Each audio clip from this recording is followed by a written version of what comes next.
Sejam bem-vindos ao segundo episódio do Newcast. E hoje a gente vai falar sobre o atendimento pediátrico e a importância do marketing na medicina. E para isso a gente está com essa convidada super especial, que é a doutora Cláudia, uma médica renomada aqui na cidade e que já ajudou muitas e muitas famílias com o seu atendimento maravilhoso. Obrigada. Vamos lá então. Cláudia, é um prazer ter você aqui. Obrigada, tá, por ter aceitado o convite. E antes da gente começar a falar dos temas, eu quero que você conte um pouquinho da sua história pra gente. Como que você começou? O que te motivou a ser pediatra? Eu que agradeço o convite, estou super feliz, super lisonjeada, viu? Então eu vou contar um pouquinho da minha história agora, porque eu já me sinto uma pessoa privilegiada só de contar essa história, né? Eu sou a caçula de 6 irmãos, sou de Bebedouro, perto de Barretos, né? Ribeirão Preto, ali, interior de São Paulo. E desde que eu era pequenininha, meus pais falavam que eu já falava que queria ser médica e médica de criança. Nossa. Então eu já sabia até a especialidade. Desde novinha? Desde muito pequenininha.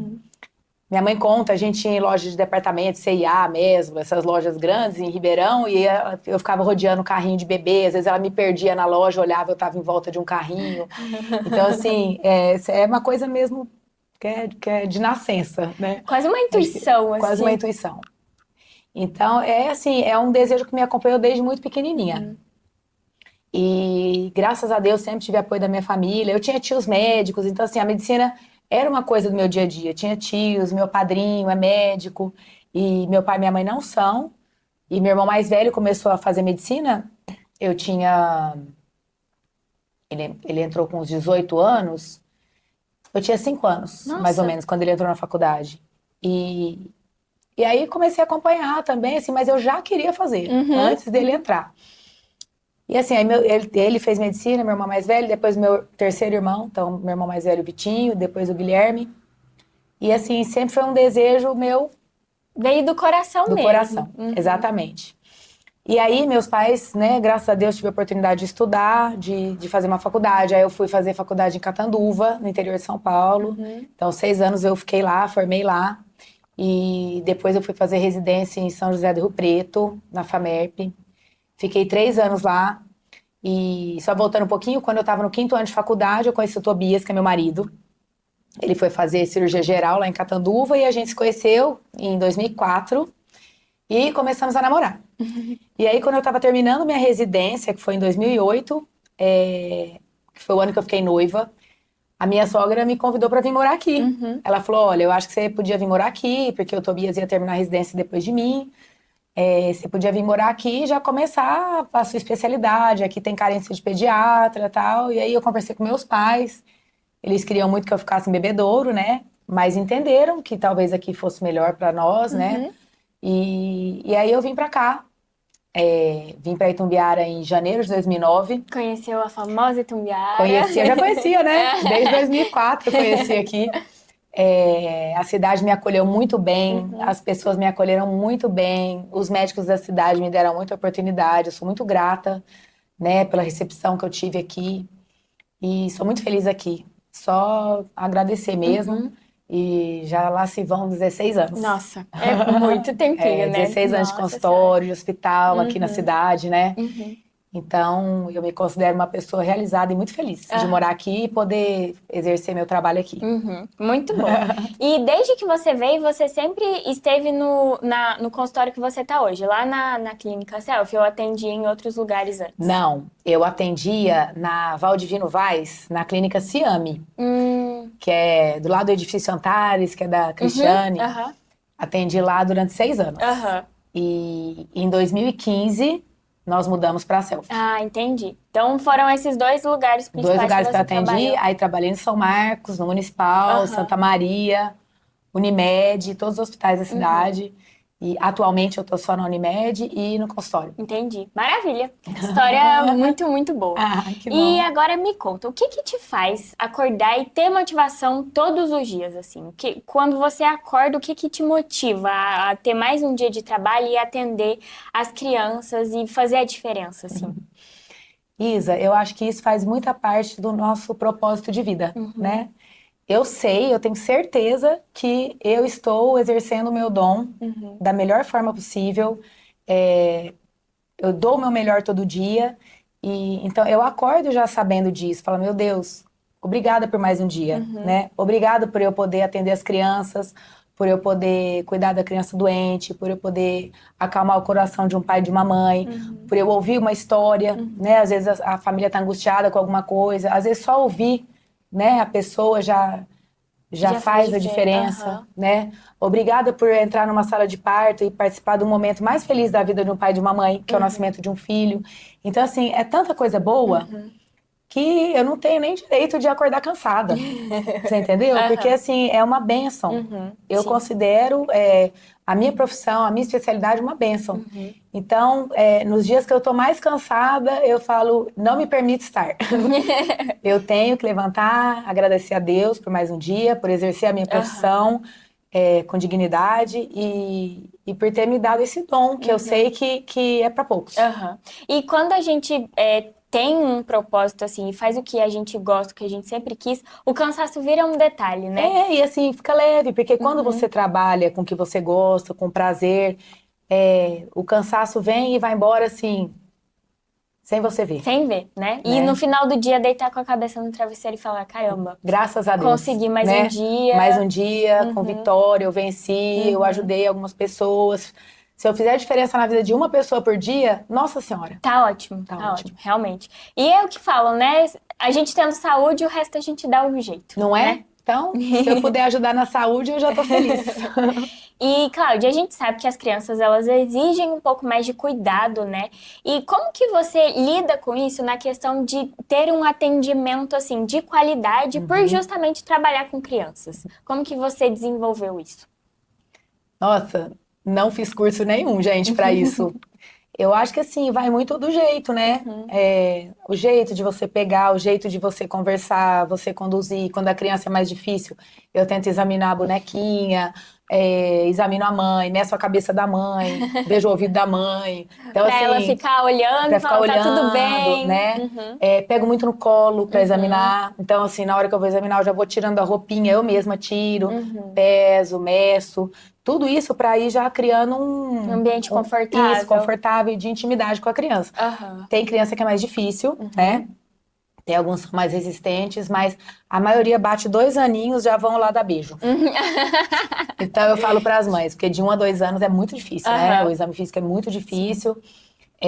Mas eu falo, eu não desisto. Não, sou persistente, eu sou esperançosa, sou otimista, que com 2 anos vem aqui dar beijo. E assim, muitas vezes isso acontece mesmo. Já pega intimidade já ali pega também, intimidade, já não tem mais filtro. Não tem mais problema. Coisa boa. Já abre minha gaveta, já vai pegando adesivo, já fala pra mãe que tá doente, quer ir lá me ver. Então, já é um motivo pra ela ir lá. Não é tipo, não quero ir. Ela já quer ir. Já demais. Sente segurança, né? Então, isso é muito gratificante. Muito eu falo que a pediatria tem uma gratificação, assim, que acho que nenhuma especialidade tem. Realmente. Porque você vê uma criança te abraçar, te dar um beijo e falar, eu quero que você vá no meu aniversário, eu quero que você vá na minha casa, ganhar uma cartinha. Gente, pra mim isso não tem preço. E logo crianças que são tão puras, né? Tipo, exatamente. A gente sabe que o sentimento é genuíno, né? Então, realmente, é muito diferente. É de encher o coração mesmo.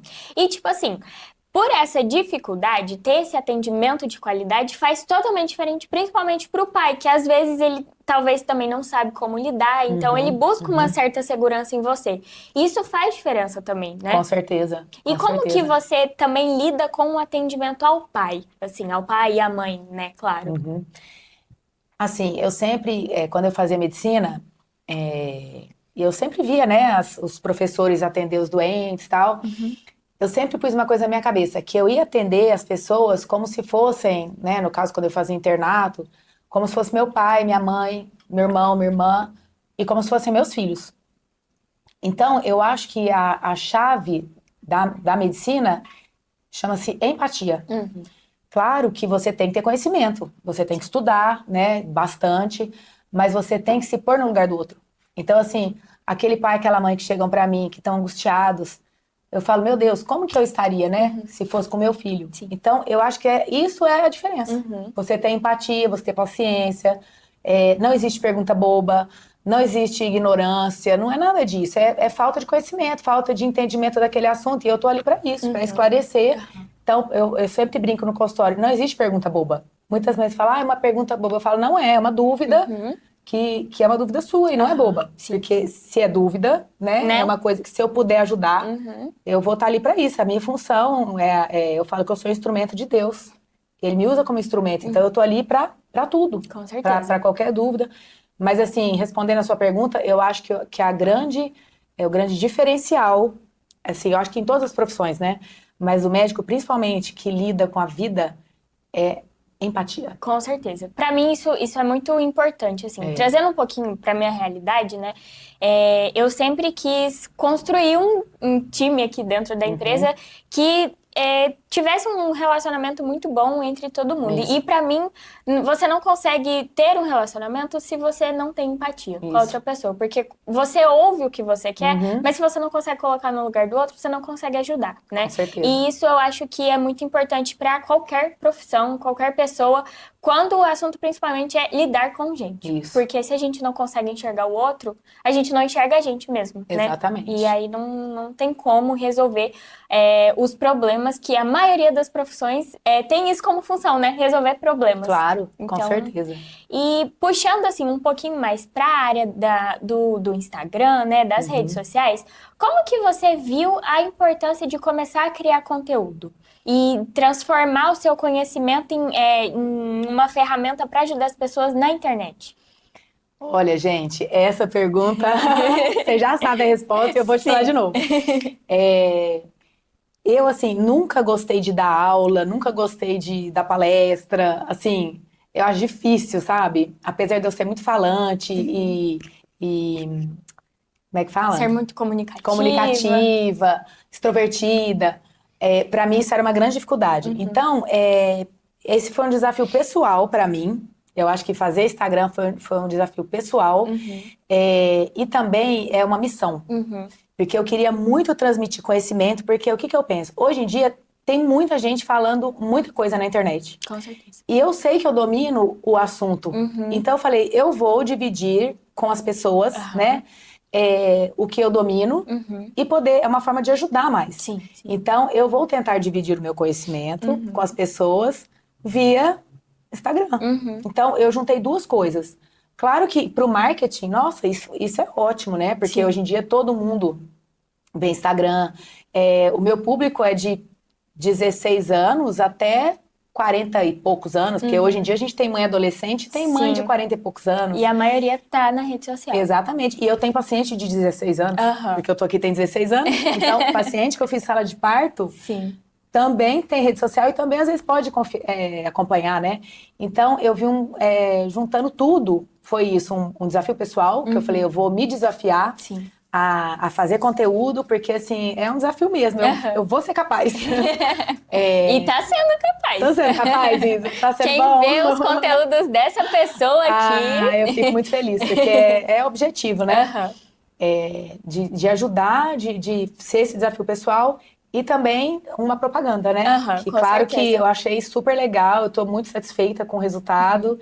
E as pessoas estão gostando muito também, que aí meu coração fica feliz. E o nosso também, principalmente. Nossa. E a gente vê, não falando assim, porque a gente tem esse serviço, mas é algo que a gente realmente vê. As pessoas estão muito acostumadas a, por exemplo, se formar ou decidir o que querem trabalhar e focar só ali no offline, né? Tipo assim, construir um lugar físico, ter o atendimento ali, e acabam esquecendo um pouco das redes sociais. E a gente viu isso muito no público de médicos, né? Com Talvez certeza. é por algo tipo, que é mais já tradicional, né? A sociedade criou esse padrão e aí muitas pessoas às vezes ainda têm vergonha. Tem justamente essa dificuldade. Mas a gente tá vendo tanto que é importante. Num mundo em que a desinformação é tão vasta, né? Atinge alguns patamares que às vezes a gente fica tipo, como que isso é possível? Como as pessoas falam isso? Compartilhar esse conhecimento é extremamente importante. E saber que a gente consegue levar esse conhecimento, né, pelo nosso serviço, pela nossa empresa, é maravilhoso. Muito, Com certeza. muito bom Não, e vocês mesmo. estão de parabéns, porque vocês ensinam a gente. Ai, que bom. Vocês são 10, assim. Faço super É nossa propaganda. intuição mesmo. Porque eu gosto muito do trabalho de vocês. Que Vocês bom, são a muito gente fica jovens e feliz. muito sérios e muito sábios. Que bom, a gente fica muito feliz, obrigada. De verdade.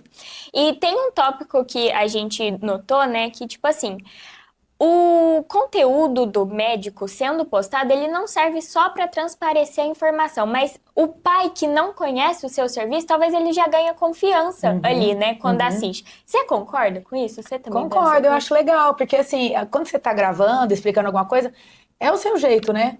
Não tem como ser outra Você não pessoa, consegue fazer uma novela ali na hora sim. né? Às vezes, eu acho que assim, o jeito que você transmite é o jeito que você atende. Sim. Pelo menos eu sou assim, né? Falo por mim.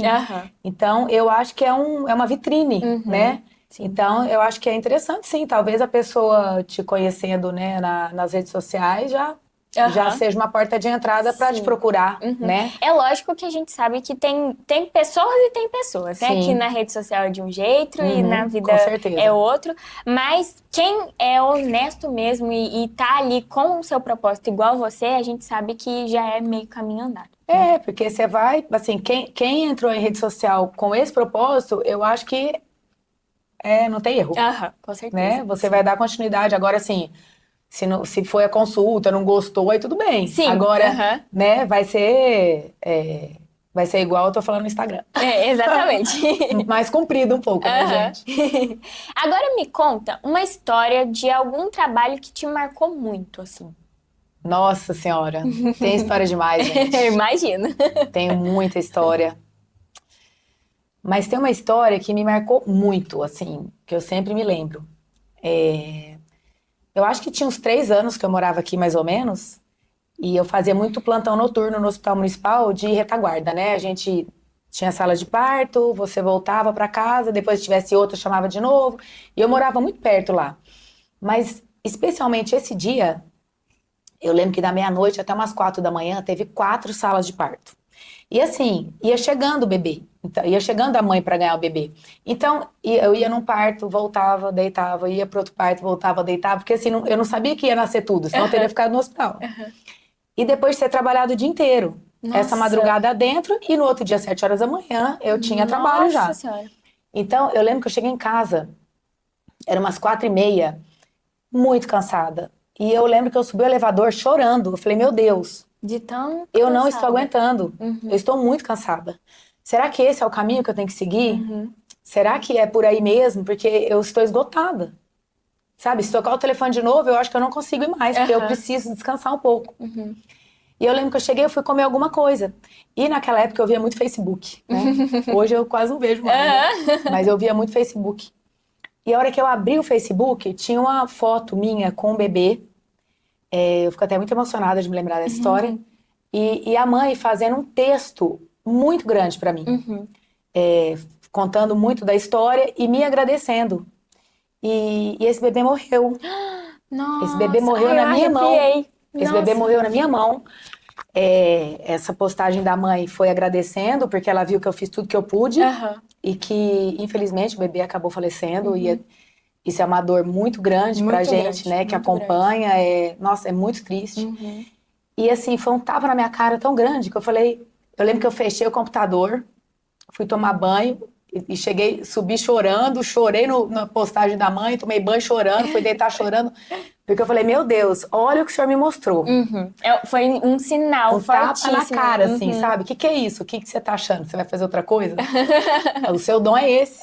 Você nasceu pra isso. Então, eu abri o computador, eu vi aquela foto, aquela homenagem da mãe após a morte de um bebê. Então, isso me marcou muito.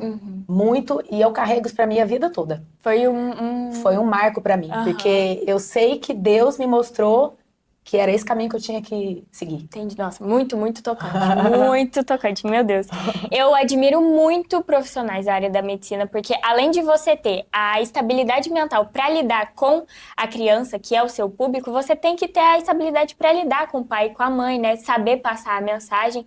Então, é uma coisa, assim, admirável mesmo. Não é para todo mundo, é para quem tem vocação mesmo, porque é muito, muito difícil. Tem que ter muita estabilidade, assim.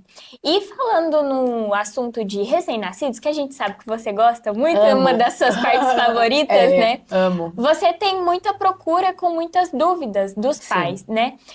Tem algum assunto muito específico que você sempre vê que é comum e você sempre traz e reforça essa importância desse assunto? Para recém-nascido? Isso. Nossa, tem muitos assuntos. Tem amamentação. Bebê... Ai, peraí que me falhou agora.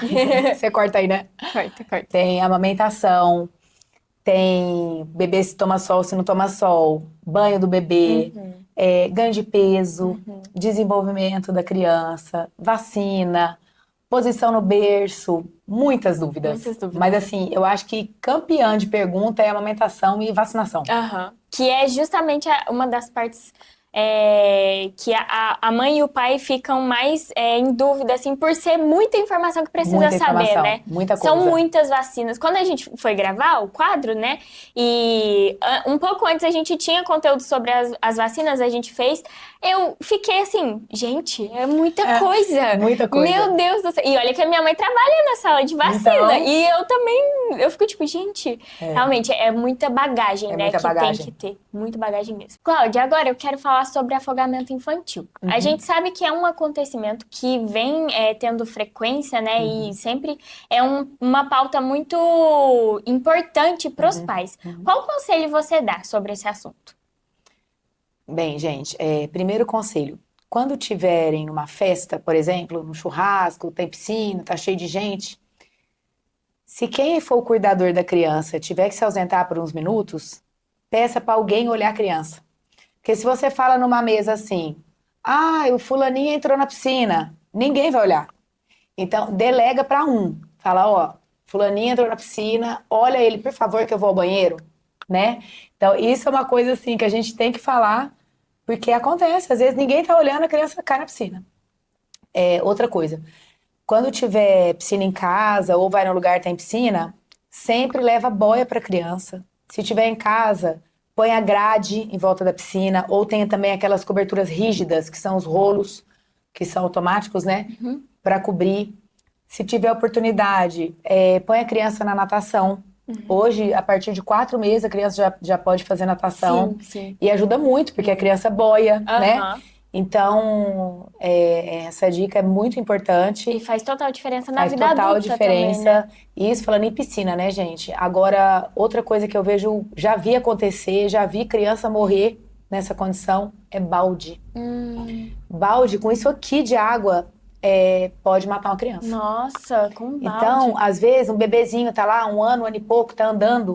Se tiver isso aqui no balde, a criança vai enfiar a cabeça dentro do balde para ver o que tem lá dentro. E muitas vezes ela não consegue sair. Porque o tronco mais a cabeça vão pesar mais do que as pernas. E aí a criança fica presa lá. Caramba. E não volta.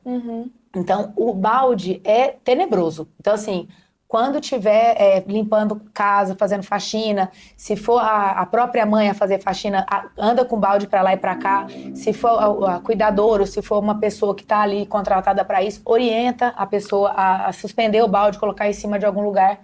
Porque bebê não tem noção e afoga. Muito importante. E é muito triste. Então, assim, eu acho que balde também tem que ser muito bem avisado. Outra fonte de água que também é perigosa é vaso, né? Então, o vaso tem que estar sempre tampado, a porta do banheiro fechada, né? Porque a criança pode entrar e pode enfiar a cara no vaso e afoga nisso aqui de água. Nossa, muito perigoso. É muito perigoso. Às vezes tá numa fazenda, um reguinho de água também, às vezes a criança cai, fica com tontura.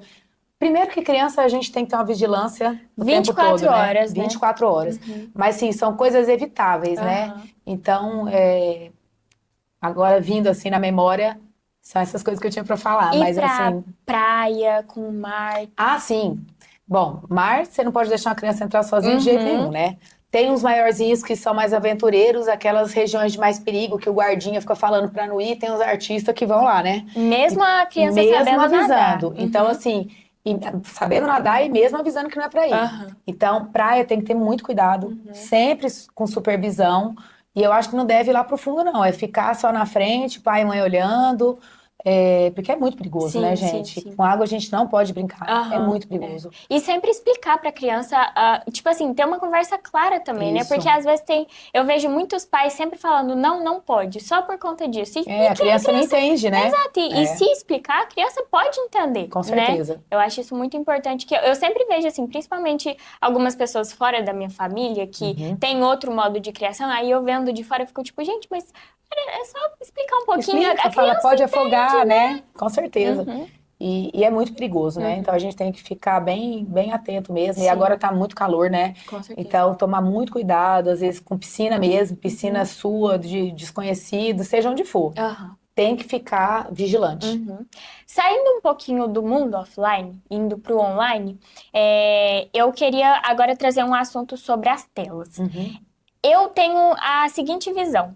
As crianças mais novas estão cada vez mais inteligentes por conta da quantidade de informação e às vezes isso não é tão bom. E às vezes também não é só sobre inteligência, mas ter acesso a tudo que tem exposto na internet pode ser um perigo, né? Sem contar os inúmeros outros fatores que acontecem, que é o atraso no desenvolvimento, né? O vício logo cedo, assim, por ter uma tela a todo momento ali e ser um momento de distração e esquecer que tem as outras formas de brincar para só ficar assistindo, né? Desenhos e tudo mais.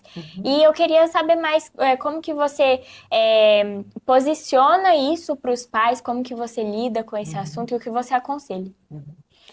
Então, tela é um assunto bem, bem vasto e bem de muita discussão, né? Porque, assim, ao mesmo tempo que você dá a tela para a criança, você tem sossego, porque a criança fica caladinha, não fica te chamando, não fica pedindo para brincar. E, ao mesmo tempo, a gente sabe que é péssimo, né? É péssimo para a infância, porque corta tudo, né? Corta o interesse da criança de interagir com outra pessoa, corta o interesse da criança de querer ter uma brincadeira nova, de querer desenhar, de querer pintar, de querer aprender a amarrar um cadarço, de aprender tudo. Porque tem tudo aqui. Sim. Né? Você olha, a criança tá jogando ali, tá encaixando a pecinha, mas ela não tá encaixando. Ela não tá encaixando um quebra-cabeça, porque aquilo ali é mentira, não é ela que tá conseguindo, né? Então, eu acho, assim, muito lesivo na infância. As telas são, assim, muito prejudiciais mesmo. Eu sou muito rigorosa com isso no consultório, eu falo muito pros pais. Na minha casa também eu sou muito rigorosa com meus filhos, porque a gente tem que ter esse pulso. Porque a infância é o tempo de maior aprendizado da nossa vida. O cérebro da criança é uma esponja, vai absorver tudo, vai absorver todas as informações que você puder passar. A criança vai desenvolver habilidade, vai desenvolver interesse de emoção, né? Então, aí quando a criança está numa tela o tempo inteiro, isso não acontece. Sim. Então, assim, é preocupante o que está acontecendo, sabe? Eu tô feliz porque ultimamente tá tendo muita informação na internet sobre o malefício da tela, né? Então, até contraditório até às contraditório, vezes, né? Mas assim, para adulto que fica demais já é difícil, né? Sim. Já é um vício que às vezes é complicado. Para uma criança, então, é comparado com cocaína. Sim. Né? Você tira a tela da criança, o que desencadeia no cérebro é a mesma coisa de abstinência de droga. Sim. Então, assim, isso é muito preocupante e eu acho que os pais têm que abrir os olhos. Muitos você fala, não escutam, e é um assunto que lá na frente nós vamos ver. As crianças que usaram pouca tela e as que usaram muita tela, a diferença que vai dar. Sim. A gente está vendo muita ansiedade, adolescentes ansiosos demais, por comparar imagem, né? Por não conseguir, às vezes, o que o outro conseguiu. Sim, fica comparando a vida, né? Comparando a vida. Porque, assim, todo mundo só posta o que é bom. Exatamente. Né? Ninguém vê as dificuldades Exatamente. e tudo mais. Então, assim, isso é muito triste, né? Sim. Então, eu bato bastante em cima disso e é um assunto bem preocupante mesmo, que eu acho que os pais têm que ficar muito atentos e valorizar o que realmente precisa ser valorizado na infância. Sim. Né? Que é atividade ao ar livre, você fazer uma leitura, você ensinar as crianças a coisas pequenas, bloco, essas coisas. Não é ficar dando desenho pronto.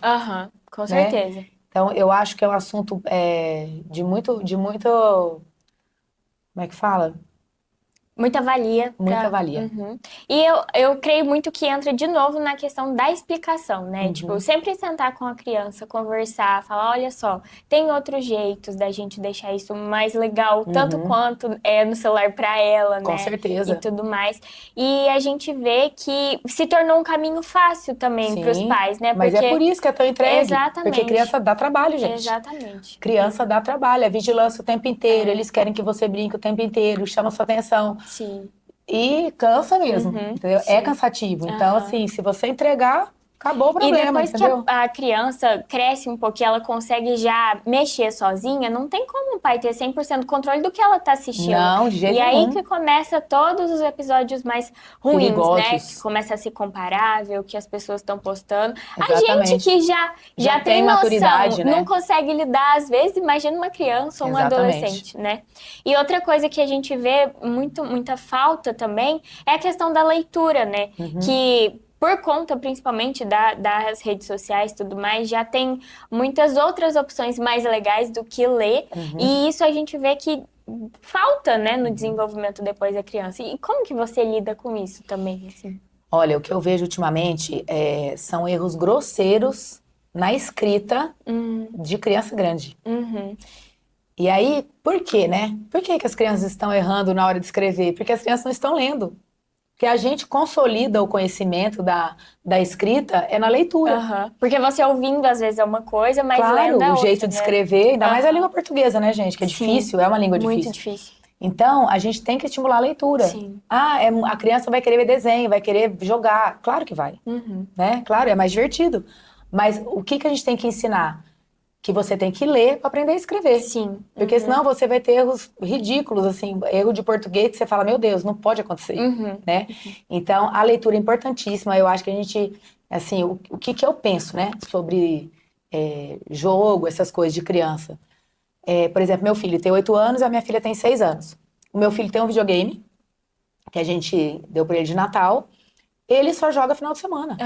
Dia de semana ele não pega no videogame. Por quê? Ele tem que estudar, ele tem que ler. Até eu tô pegando no pé dele, porque ele enrola com a leitura dele, entendeu? Mas ele sabe, eu tenho que ler para aprender a escrever, né? Eu falo exatamente, você tem que ler para escrever. Então ele já sabe, já tem a consciência. E televisão eles veem desenho e tal. Mas assim, esse negócio de ficar ali na tela, ele joga só fim de semana. E a minha menininha nem tem videogame. Às vezes ela vê um desenho, alguma coisa, mas é pouco e é fim de semana. Porque a gente tem que fazer isso, a gente tem que ser rigoroso. Às vezes é difícil, mas É difícil, é trabalhoso, É. você é chato, eu escuto que eu sou chata todo dia, eu falo obrigada. Quando eu sou chamada de chata, eu falo, nossa, é esse o meu objetivo. Porque mãe boa é mãe chata, entendeu? Então, esse é o meu objetivo. Aí ele até parou de falar que eu sou chata, porque eu tô Já atingindo... acostumou? Tá atingindo o objetivo da minha mãe, eu vou parar de chamar de chata. Mas isso, gente, é simples. É cansativo, é desgastante, você se indispõe, né, com o filho, Sim. mas é importante. É importante. Então nós temos que fazer essa modificação. Vamos ler para aprender a escrever. E vamos diminuir o tempo de tela. Porque o caminho é por aí. São Infelizmente vai ser coisas um bando de medíocres se a gente não tomar providência. Vão ser pessoas superficiais, medíocres, todas iguais e burras. É verdade. Infelizmente. Infelizmente. E a gente tá vendo isso acontecer. Sim, e só precisa de uma decisão, né? Às Uma vezes decisão, é só por uma decisão. pulso. É pulso e falta de preguiça. Duas coisas. Que assim, dá pra ter. Realmente. Tem uma coisa também que, por conta das telas, eu acho que isso vem acontecendo muito. E às vezes também as famílias deixam isso um pouco de lado por outras preocupações, né?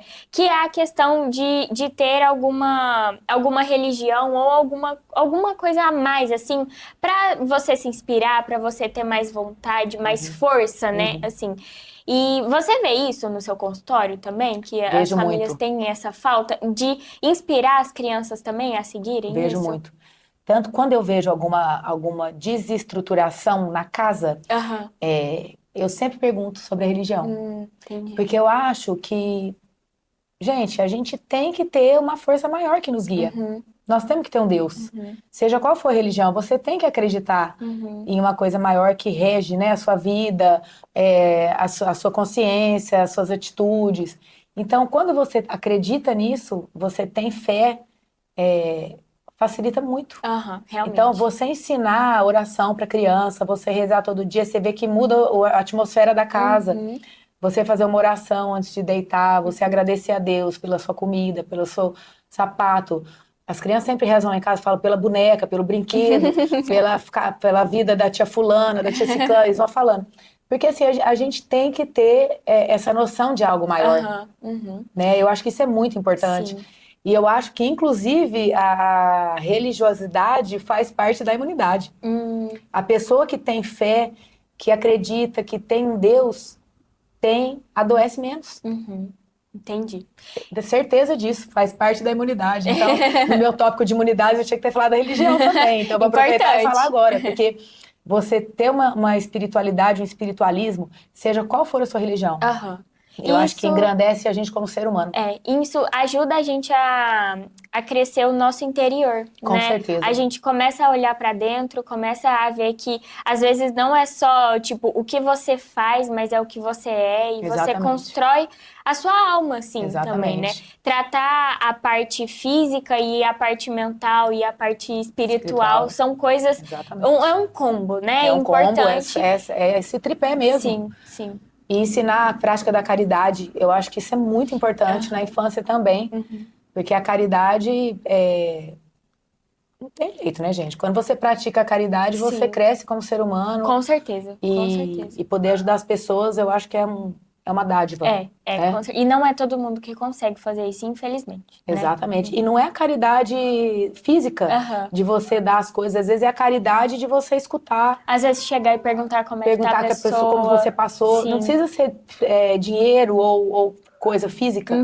São detalhes, né? Que Detalhe, você começam dá desde a atenção, infância, assim. né? Você dá atenção Sim. para uma pessoa, isso é caridade. Aham. É uma forma de caridade. Sim. Então, a gente tem que ensinar. Criança aprende tudo que você ensina. Então, você ensinar os bons princípios só fazem a seu filho crescer Aham. como um ser humano Sim. melhor. E né? aprender isso desde de criança é muito bom, porque senão você vai ter que passar por alguma coisa, talvez, que você vai aprender da pior forma Exatamente. depois, né? Exatamente. E isso é ruim porque gera um trauma, você aprende, beleza, mas poderia ser de outro Diferente. jeito, né? E poderia ter sido com o apoio dos pais, né? De alguma Exatamente. forma assim mais saudável e tudo mais. E quando você aprende desde criança, fica automático. Realmente. Fica automático você praticar caridade. Fica algo normal na Você vida, ter um Deus. né? Vai ficando normal. Sim. É do dia a dia. É né? verdade. Então, eu acho isso muito importante. Ensinar com certeza. princípios mesmo, Sim. né, para os filhos. Com certeza. Agora a gente vai começar o quadro Mitos e Verdades sobre Pediatria. Primeira pergunta: chá de picão diminui icterícia? Não diminui, gente. Essa é uma dúvida super comum. Inclusive, muitas pessoas dão banho de chá de picão ou telha virgem, viu? Telha virgem também o pessoal faz, mas não muda em nada. A icterícia, quando ela é fisiológica, ela vai melhorar sozinha. E quando ela é patológica, quer dizer, quando tem que ter tratamento, né? Só melhora com a fototerapia, que é no ambiente hospitalar. Então, se o neném tiver amarelo, tem que levar para avaliação do seu pediatra. Não trate com picão. Beleza. O contato com a sujeira é saudável? Com certeza. A gente tem que deixar a criança solta, colocar a mãozinha no chão, o pé. Não adianta a criança ficar toda hora passando álcool, lavando a mão, porque assim, a gente tem que ter contato com sujeira para aumentar a imunidade, né? Então, também não vai sair lambendo o chão, né, gente? Mas deixar a criança Bom com senso contato, sempre é bom. né? O contato com a sujeirinha é bom sim. Beleza. Não deve dar ovos e peixes no início da introdução alimentar? Super mito esse, hein? Hoje em dia, a gente introduz esses alimentos a partir de 6 meses, que é para a gente pegar um período que chama janela imunológica, que é muito importante para a criança, inclusive, não diminuir, não apresentar alergia alimentar. Então, entendi. a gente já começar a partir de 6 meses com leite, ovos, frutos do mar, peixe, amendoim. O amendoim, claro que não em forma de amendoim mesmo, mas em pasta de amendoim, né? Sempre sem açúcar, tudo. Esses alimentos que são os mais alergênicos são importantes serem iniciados a partir de 6 meses. Então, mito. Entendi. O estado emocional influencia na imunidade? E muito, muito mesmo. Então, a criança que às vezes tem um ambiente familiar de briga, de estresse, pode adoecer mais. Né? Às vezes faz uma mudança de escola, pode adoecer. Ou quando entra na escolinha. Claro que quando entra na escolinha tem muita criança doente, mas assim, o emocional é o principal. Quando separa dos pais. Às vezes na primeira semana da escolinha a mãe já vem me contando, tá doente. Muitas vezes é pela separação. Nossa, e não é nem pelo contato com os colegas. Às vezes só pela separação. Então, influencia muito. Para adulto já acontece, imagina para criança, imagina né? para criança, né? Bebê que mama leite materno tem que evacuar todos os dias? Não precisa.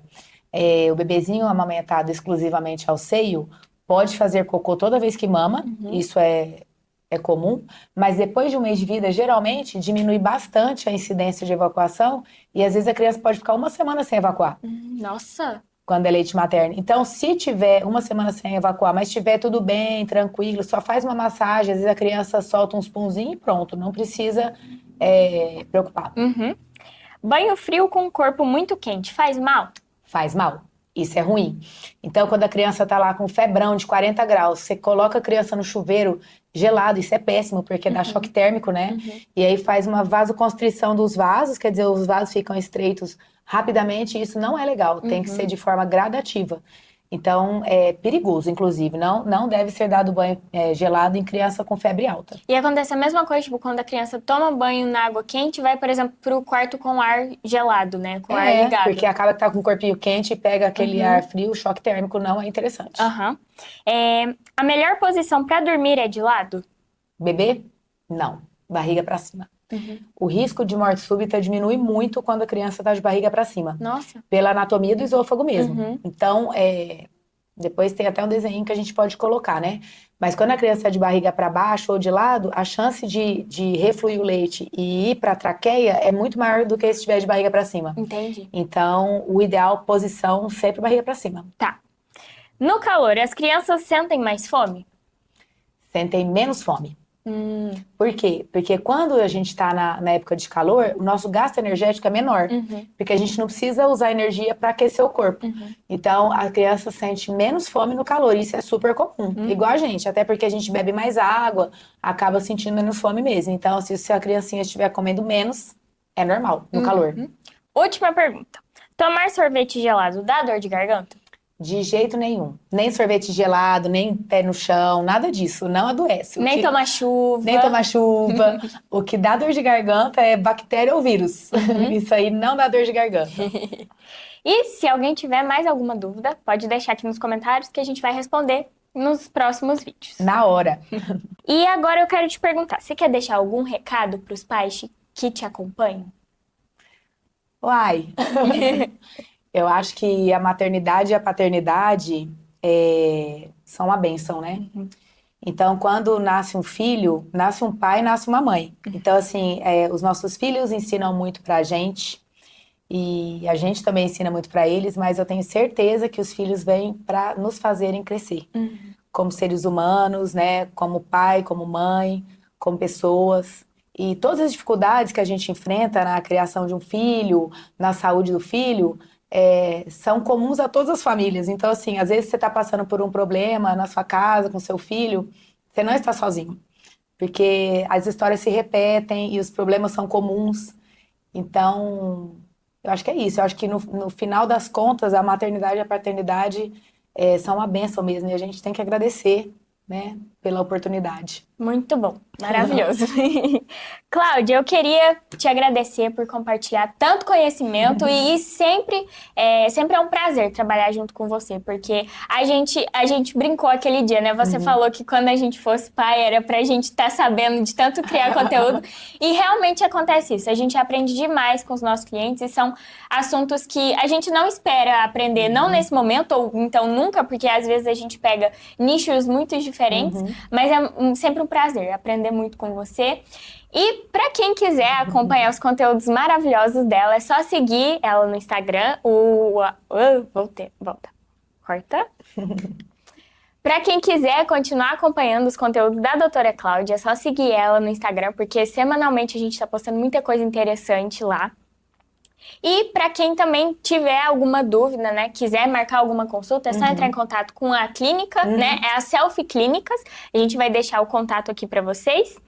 E para você que ouviu a gente aqui até agora, é um prazer sempre estar trazendo mais episódios aqui do nosso Newcast e continue nos acompanhando para mais novidades. Obrigada, Isa. Eu que agradeço.